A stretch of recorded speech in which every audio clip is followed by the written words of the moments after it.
Oh man, I hate Mondays. Nah, man, it's Tuesday. Wait. What day is it? You know what day it is? Tuesday. Brewsday Tuesday. Oh, fuck yeah! It's time for Brewsday Tuesday, brought to you by the Cellar and Six Pack Store. Here's Drez and Big Nate.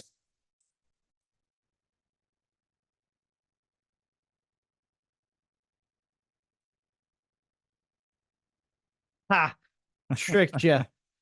It's Big Nate and K-Dawg. Drez out gallivanting around. I honestly, at this point, have just stopped asking. I don't know where the hell he is, but that's okay. We're doing Brewsday Tuesday regardless.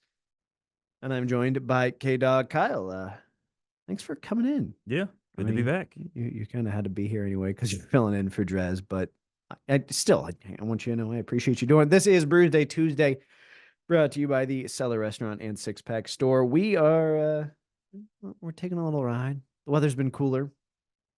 Fall is here, and it's something that Drez and I have talked about in the past. And one of my favorite beverages for the fall time that he doesn't appreciate to the same degree I do is ciders. And there's a group of ciders that I've become addicted to lately that we're going to have here in the first round, and we're going to explore the world going forward. First of all, Kyle, how do you feel about ciders? So when you brought up that this was going to be today's theme, I like ciders. It's been a while since I've had one because usually I don't go out to the store thinking, oh, I want to grab some ciders, but I am a fan. So I'm hoping you pick some good ones today. I've had a few of these. I think I've had one from each round. And yes, I do think I did a pretty good job picking. We'll see.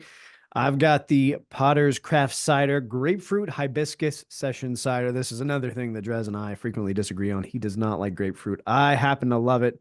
Hibiscus. I mean, don't throw flowers in your drink. You go for it. Make it prettier. 4.5% ABV, 90 calories, and gluten-free. So if you're the celiac route or you're choosing not to eat or consume things with gluten, not a bad option for you. It's a truly dry cider.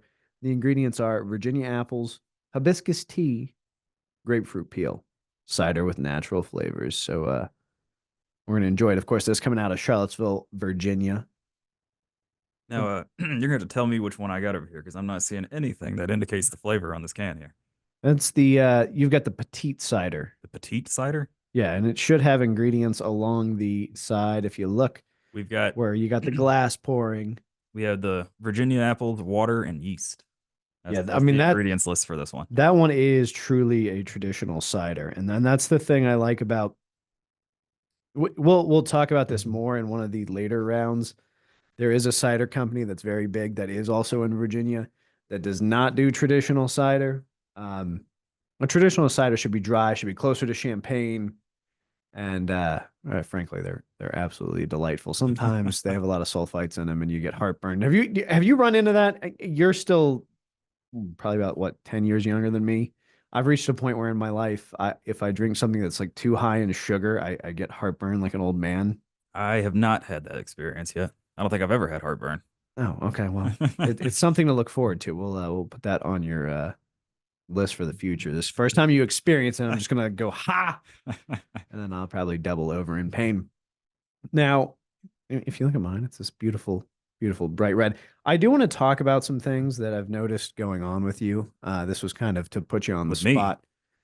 Do you have a fear of commitment? What do you mean? We've known each other, what, 2-3 years now? Yes. How many vehicles have you gone through in that time, Kyle? Okay, look, 2 of those weren't on me. I think since I've started working here, I'm currently driving the 4th. The 4th. In 2 or 3 years, you're on vehicle number 4. Okay. The first vehicle I had when we first met, the Silverado, that I was going on 8 years of having that truck. And then the transmission died. Again, not my fault. Then I had the Jeep, which got totaled because somebody ran a red light. Not my fault. Then I had the Nissan Titan, which that one just ended up costing too much to repair any longer. And now I'm driving a Chevy Cruze. I love the Chevy Cruze. That was which is also giving me issues right now. So yeah, it does have its issues. That's what I was driving, I think, when we first met, and I miss my Chevy Cruze so very much. I love my Chevy Avalanche, don't get me wrong, but 4 cars in 3 years feels a bit much, Kyle. You got to settle down. You got to find the one. Now, what's your plan? Because I know you're not going to drive the Chevy Cruze forever because it's giving you problems. well, currently, so I'm trying to sell the Titan, and it's a slow process because we're trying to do it on Facebook Marketplace, and I think it's been almost a month now, and still no luck. But I know when I do buy something, whatever is next, it's got to be 4-wheel drive, especially living up here in the mountains and my trips to Southern Exposure. When y'all deem it unfit for me to drive the bear van in the weather, I gotta get there somehow. And yeah, 4-wheel drive is a necessity around here in the New River Valley, at least. I 100% agree. I mean, you've seen my driveway. Yeah, Got to have 4-wheel drive. Now I want to give you a second because it's our show. To hell with it. We can do what we want. Go ahead and sell the Nissan right now. Just give us your best pitch for it. You've recorded spots. You've done ads before. Let's sell that Nissan Titan. When I record those spots and those ads, the client gives me something to say. Well, you are the client, so give us something to say. They have time to prepare. You've got me on the spot now. I told you at the beginning this. No, you didn't tell me I was going to have to sell my truck on the air. But if it hasn't sold by the next time you have me on, I'll have something planned up for that. Okay. I mean, this is your time to write a script. I mean, it's a nice truck. It's just something that has to be a labor of love. And I do know that Kyle kind of just needed a vehicle, and I don't know that he necessarily loved it. No, I like the Titan a lot. Well, then why are you divorcing it? It's because I've almost put as much money into fixing it as I have when I bought it. And that's a fair reason to make a change. Now, once that's sold, of course, you want to get the transmission swapped, correct? In the Silverado, yes. Yeah. Now, if you get the transmission swapped and then all of a sudden there's something else, are you going to break up with the Silverado as quickly as you did with the Nissan? No, the Silverado is going to stay because that's a truck that's been in the family for a while. My dad bought it in 2004, and it's stayed in the family ever since. So even if that one is beyond repair, I'm not going to get rid of it. It's a museum piece. Yeah, exactly. All right, I can support that.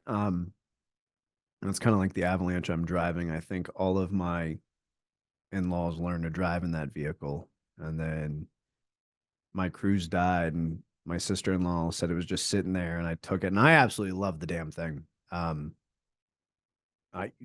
Right now the situation is I've taken temporary ownership of it. If it dies, we're not allowed to sell it. You still got to get it inspected. It's just gonna hey. This is true, but there's some problems I need to repair, and of course, transmission issues aplenty. Working on a new transmission in the wife's Jeep. So after I get that swapped and get that practice run out of the way, we'll get your transmission in the Silverado, no sweat. Yeah. But I get it. I just want to point out, my first 4 or 5 years out of college, I had the same thing happen, and I went through 4 vehicles. So you and I are a lot alike, and I'm here to help sell that Nissan Titan. It's on Facebook Marketplace. It's a beautiful gray color. It's got 4 wheels. Yeah. And it's got a bed that you can put stuff in. And how many miles are on it? 168,000. All right, yeah, we'll come up with a better script next time. But that wasn't our sole purpose for doing this Brewsday Tuesday today. We do want to talk about ciders and some other things going on here in the New River Valley, things we've got going on. We'll talk more about that in the next round. Right now, I want to strictly talk about Potter's Craft Creek Cidery. Of course, Charlottesville, Virginia. They're cider that I first found at a Blacksburg Fork and Cork a few years back and fell in love. And then now they've gotten wider distribution. They've kind of upped their game. And I'll go ahead and untap mine first. Have you gotten an untapped yet? Did we ever get that set up? We did. We set it up after we went off the air my last time on the That's show. right. What was the handle? Was K-Dawg? Yeah, I think it's K-Dawg 1053. Yeah. Yeah. All right. And I, of course, am Big Nate Danger. Grapefruit hibiscus. I love grapefruit. I love flowery teas. That's probably the daintiest thing about me. And I love cider. Low ABV, so it's not going to get you drunk. I mean, they by definition call it a session cider. I love the beautiful color. I love the smooth taste. It doesn't leave any of the lingering because it doesn't have that high sugar count. You don't have that heartburn afterwards. You're not going for the Rolaids. One of my favorite things I've drank recently, and that's why I brought it on the show. I'm going to go ahead and give this a 4.25. Well, this one I've got here, the petite cider. When you were kind of explaining this alongside the other drier ciders as being closer to a champagne, you had me a little concerned because I'm not a champagne drinker at all. Can't stand it.